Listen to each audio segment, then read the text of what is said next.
معزز سامعین کرام، آپ سن رہے ہیں دیار اردو چینل پر عبد المجید شیخ کی کتاب قصے لاہور کے، سب ہیڈنگ 6 پاک دامن خواتین کی پر اسراریت۔ اس کی قبر آج بھی موجود ہے، جہاں کتبے پر اس کی تاریخ وفات 604 ہجری مرقوم ہے۔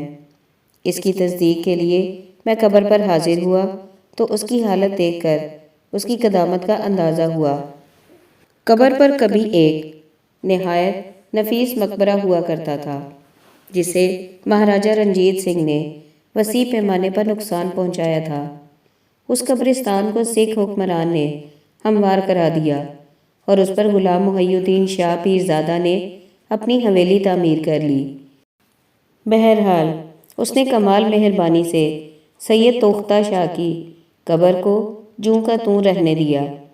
آج بھی منہدم شدہ حویلی پیرزادہ کی جگہ پر ایک ذیلی گلی میں تعمیر ایک چھوٹے سے گھر کے ایک جانب سید توختہ کی قبر موجود ہے۔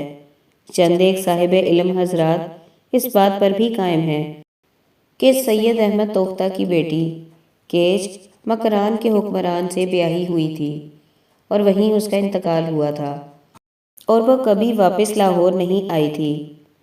ہم یہ ملاحظہ کرتے ہیں کہ حضرت اسماعیل، جن کا مزار ہال روڈ پر ہے، مسلمانوں کے لاہور کو فتح کرنے سے پہلے لاہور آ چکے تھے۔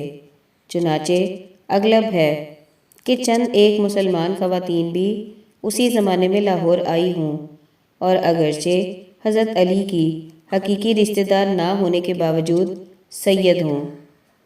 سید توختہ کی 6 بیٹیاں اندرون شہر منتقل ہو گئی اور بی بی پاک دامن کے قبرستان کے نزدیک ایک حویلی میں آباد ہو گئی۔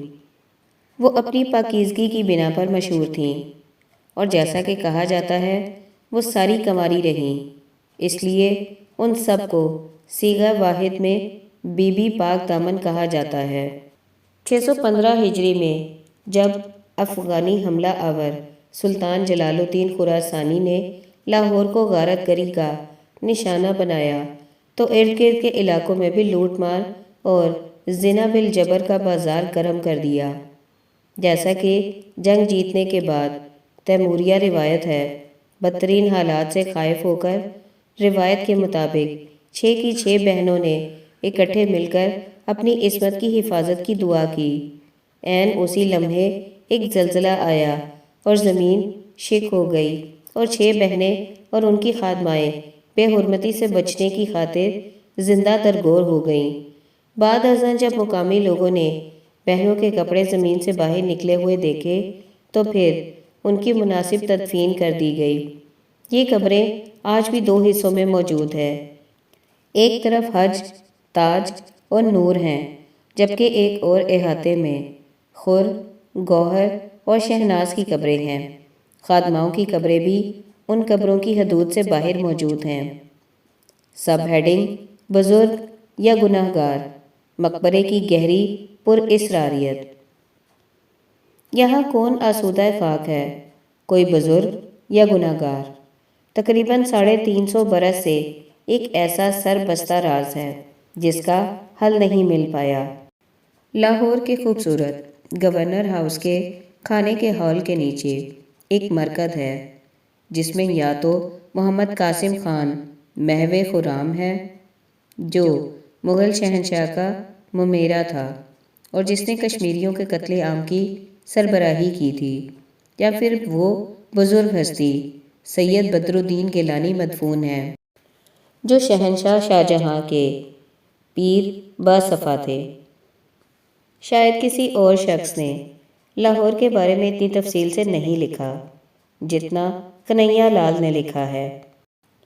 اس کے ادبی فن پارے تاریخ لاہور کو مجلس ترقی ادب نے دوبارہ شائع کر دیا، اور وہ گورنر ہاؤس کے مقبرے کو سید بدر الدین گیلانی سے منسوب کرتا ہے، جن کا انتقال 1661 عیسوی میں ہوا۔ کنہیا لال کا کہنا ہے کہ مقبرہ ان کے انتقال کے چند برس بعد ان کے لواحقین نے تعمیر کیا۔ پھر بھی ایک تشویش لاحق ہے، کیونکہ اس کا دعویٰ ہے کہ مقبرہ شاہ جہاں کے عہد میں تعمیر ہوا جبکہ وہ وقت شہنشاہ اورنگزیب کا بنتا ہے۔ اس نقطہ نظر کی حمایت معروف محقق محمد طفیل نے اپنے رسالے نقوش کے لاہور نمبر میں کی ہے، جو 1961 میں شائع ہوا تھا۔ یہ ایک مصدقہ تحقیقی تحریر ہے۔ کنہیا لال نے اپنے نقطہ نظر میں یہ بیان کیا ہے کہ بزرگ ہستی نے اپنے مقبرے سے عین مغرب میں ایک محلہ کی بنیاد رکھی تھی، جہاں انہوں نے ایک مسجد بھی تعمیر کی تھی۔ ان کے سراغ پنجاب گزیٹر کے لارنس گارڈز کی توسیع کے باب میں ڈونلڈ ٹاؤن کی تحریر میں مذکور ہے۔ چنانچہ متعدد مواد موجود ہے کہ اس مقبرے کو تکین کے ساتھ سید بدر الدین گیلانی کا کہا جا سکتا ہے، لیکن پھر دیگر تحقیقات بھی ہیں، جیسے TH تھارسٹن، JL کپلنگ، سید محمد لطیف اور کرنل HR گولڈنگ، جو بڑے واضح الفاظ میں لکھتے ہیں کہ یہ مقبرہ محمد قاسم خان کا ہے، جو شہنشاہ اکبر کا ممیرا تھا، جو اسی زمانے میں فوت ہو گیا تھا یا قتل کر دیا گیا تھا۔ قاسم خان کی کوئی مزید تفصیلات یا اس شریف آدمی کی کم از کم معقول تفصیل یا ثبوت ملا ہی نہیں۔ بہرحال مولوی نور احمد چشتی اپنی مشہور تصنیف تحقیقات چشتی میں دعویٰ کرتے ہیں اور گنجلک میں مزید اضافہ کر دیتے ہیں کہ ایک شخص کا نام قاسم خان میر بہر تھا، جو اکبر کے مغلیہ دربار میں چمن آرا خراساں اجلا کے نام سے جانا جاتا تھا، جو بے حد عزت و توقیر کا حامل تھا اور کشمیر کی خونی فتح کا ذمہ دار تھا۔ شہنشاہ اس سے اس قدر خوش ہوا کہ اسے کابل کا صوبے دار گورنر مقرر کر دیا، لیکن پھر خوفناک قبائلی رکاوٹوں کی وجہ سے اسے لاہور طلب کر لیا گیا۔ یہاں معروف چمن آرا خراساں کو چشتی صاحب کے مطابق ایک اور شخص زمان خان ولد شاہ رخ مرزا نے قتل کر دیا۔ ایک ذریعے کا دعویٰ ہے کہ اس کی لاہور واپسی اور قتل کا منصوبہ مغلیہ دربار کا ہی شاخسانہ تھا۔ قتل کی تاریخ 1660 تھی۔ بلوچ مان نے آئین اکبری کے ترجمے میں چمن آرا خراسان کو کابل کا گورنر لکھا ہے۔ اجلا کا مطلب بیڑا بنانے والا، کشتی بنانے والوں کی طرح۔ تاہم چشتی قاسم خان کے گنبد کی تفصیل بتاتے ہوئے اسے اسلحہ خان کے مغرب میں انارکلی اور ساندہ کے درمیان بتاتا ہے۔ انہوں نے مقبرے کی تفصیل شرح سے بیان کی ہے، جن میں سے کوئی ایک بھی گورنر ہاؤس کے مقبرے سے نہیں ملتی۔ ان تکینہ احوال سے پراسراریت میں مزید اضافہ ہو گیا۔ مقام اور تفصیلات سے تو ایسا معلوم ہوتا ہے کہ وہ نابا روڈ پر حضرت موج دریا کی خانقاہ کا ذکر کر رہے ہیں۔ مولوی نور احمد چشتی اپنی صحت تحقیق کے لیے مشہور ہیں اور اسی لیے مقبرے کے قاسم خان کی ملکیت کے نقطہ نظر کے بارے میں معقول شکوک موجود ہیں۔ یہ بتا دینا بھی ضروری ہے کہ سید محمد لطیف نے اپنی کتاب اور محمد باقر نے اپنی کتاب لاہور ماضی اور حال، جو 1952 میں شائع ہوئی تھی، دونوں نے مہدی قاسم خان کے باغ کا ذکر کیا ہے، جو کربلا گام شاہ کے نزدیک چھوٹے راوی کے کنارے پر واقع تھا۔ لطیف اس کا محل وقوع حضرت داتا گنج بخش کے مزار سے جو جنوب مغرب میں بتاتا ہے، لیکن پھر وہ یہ دعویٰ کرتا ہے کہ مہدی قاسم خان 1590 میں قتل ہوا تھا اور اکبر نے اس کی یاد میں ایک مقبرہ تعمیر کرایا تھا۔ اس تحریری معتبر بیان کے پیش نظر اور مولوی نور احمد چشتی کی تفصیلات کو دیکھتے ہوئے کوئی شخص بھی آسانی سے قیاس کر سکتا ہے کہ گورنر ہاؤس میں موجود مقبرہ قاسم خان کا نہیں ہے، اور کچھ ثبوت یہ بھی ہیں کہ یہ مہدی قاسم خان کا بھی نہیں ہے، لیکن پھر چشتی کی تفصیلات بے ربطیوں کا شکار ہی رہی۔ یہی وجہ ہے کہ دیگر محققین یہ یقین رکھتے ہیں کہ اس مقبرے کے قاسم خان کے ہونے کا امکان زیادہ معتبر ہے، لیکن کنہیا لال کی تفصیلات اس معاملے میں زیادہ مدلل نظر آتی ہیں۔ یہی وجہ ہے کہ سید بدر الدین گیلانی کا دعویٰ بھی کبھی جھٹلایا نہیں گیا۔ لیکن پھر یہ بھی تو سوچئے کہ اس مقبرے پر قاسم خان کے حق کو بھی تو جھٹلایا نہیں گیا۔ تکلیف اس بات کی ہوتی ہے کہ مغلیہ دور کی مشہور اور مستند تاریخ کی کتابوں اور واقعہ نگاروں کی تفصیلی ردادوں میں اس بارے میں کوئی شبہات نہیں ملتی۔ تکلیف اس بات کی ہوتی ہے کہ مغلیہ دور کی مشہور اور مستند تاریخ کی کتابوں اور واقعہ نگاروں کی تفصیلی ردادوں میں اس بارے میں کوئی شہادت نہیں ملتی۔ اکبر کے دربار لاہور میں 29 قاسم خان موجود تھے، جن میں چند ایک ہماری موجودہ افسر شاہی کی طرح 3 سے زیادہ شہنشاہوں کی خدمت بجا لاتے رہے۔ سب سے مضبوط صورتحال ایک قاسم کی ہے جو مراد بیگم، جو مغلانی بیگم کے نام سے بھی مشہور تھی، کی خدمت پر مامور تھا۔ اس کو جمعہ دار کا خطاب ملا ہوا تھا۔ یہ بھی بتانا ضروری تھا کہ ان میں سے کسی ایک کا بھی اس مقام پر مقبرے میں مدفون ہونے کا کوئی ثبوت موجود نہیں ہے۔ بہت سے ذرائع سے سید بدر الدین گیلانی کا دعویٰ مضبوط ترین ہے، اور جیسا کہ تمام مقدس ہستیوں کے ساتھ ہوتا ہے، ان کے لواحقین ان کے مقبرے تعمیر کر دیتے ہیں تاکہ معاشرے میں معاشی اور معاشرتی فائدے اٹھا سکیں۔ قاسم خان کا معاملہ بھی بہت مضبوط ہے اور اس پر خاصی حد تک یقین بھی کیا جاتا ہے۔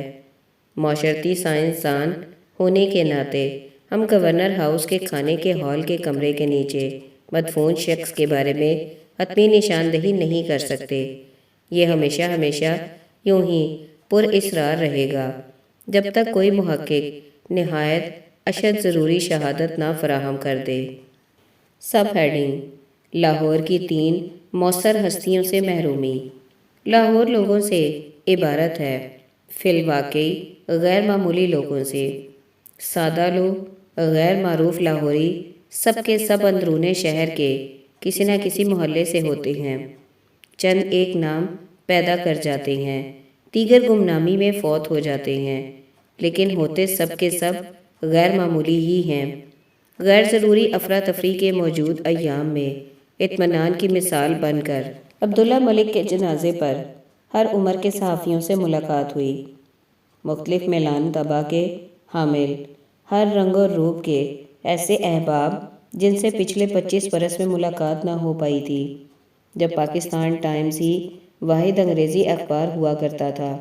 اسی ادارے کا اردو روزنامہ امروز تھا، جو معاشرے کے ایسے عمدہ طبقے کی ذہنی بالیدگی کیا کرتے تھے جن کا آج چند لوگ ہی تصور کر سکتے ہیں۔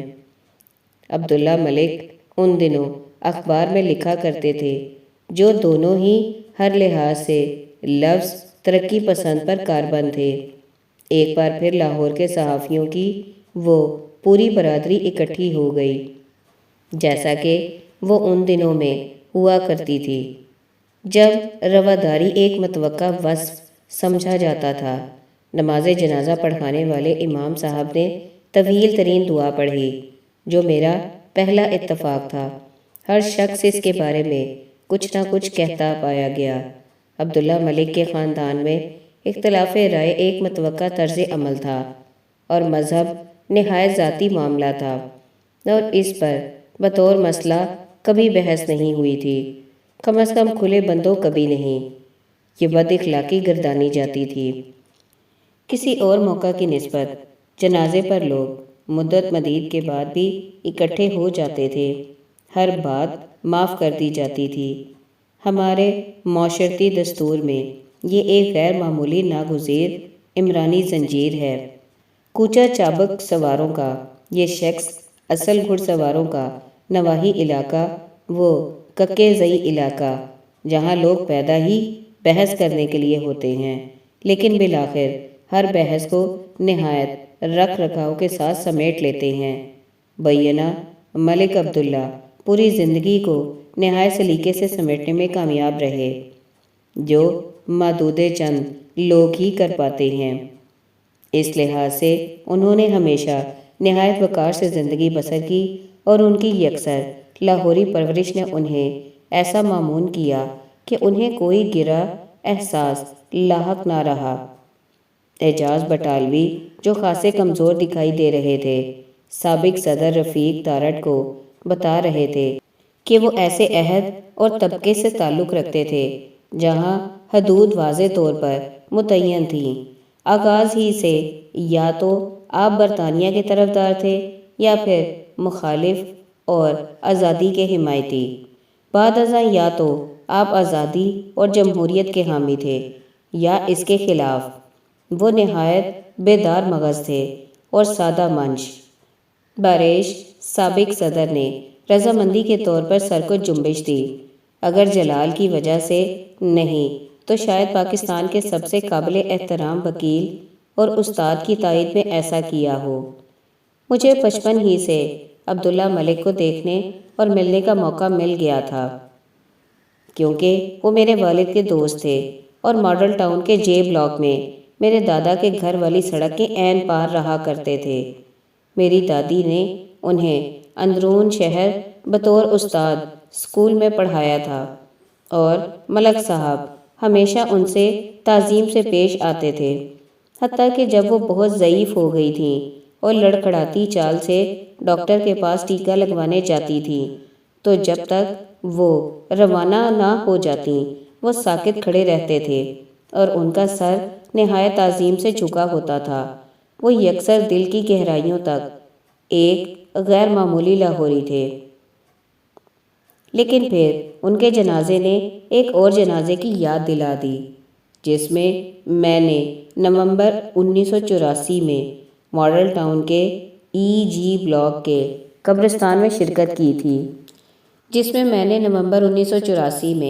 ماڈل ٹاؤن کے اسی جی بلاک کے قبرستان میں شرکت کی تھی اور وہ جنازہ فیض احمد فیض کا تھا۔ جو بات مجھے اچھی طرح یاد ہے کہ کس طرح ایک اور عظیم پنجابی شاعر اپنے بچھڑنے والے دوست کے جنازے میں شرکت کے لیے پہنچا تھا، اور میں عظیم لاہوری شاعر استاد دامن کی بات کر رہا ہوں۔ یہ عظیم شخص شدید بیمار تھا اور تقریباً چلنے پھرنے سے قاصر، لیکن وہ کسی نہ کسی طرح جنازے میں شرکت کے لیے ایک رکشے میں پہنچ گیا تھا۔ جن لوگوں نے اچھے دنوں میں ان کا پہلوانوں والا جثہ دیکھ رکھا تھا، ان کو اپنی آنکھوں پر اعتبار نہیں آ رہا تھا کہ استخوانی پنجر کی طرح دامن دو افراد کی مدد سے چل رہا تھا۔ فیض اور دامن کی باہمی دوستی بہت گہری تھی اور فیض کے انتقال سے چند روز قبل دونوں نے اکٹھے منو بھائی کے ہاں عشائیے میں شرکت کی تھی۔ فیض کے جنازے پر استاد دامن بار بار یہی کہہ رہے تھے کہ اب ان کی باری ہے۔ چنانچہ فیض کے انتقال کے فقط 13 روز بعد 3 دسمبر کو دامن اپنے دوست سے جا ملا۔ استاد دامن کا اصل نام چراغ دین تھا اور وہ اندرون شہر کے لوہاری دروازے کے رہنے والے تھے۔ انہوں نے اپنے صلہ کار استاد ہمدم کے نقش قدم پر چلتے ہوئے پہلے پہل دمدم تخلص اختیار کیا، لیکن پھر کچھ ہی عرصے کے بعد دامن رکھ لیا۔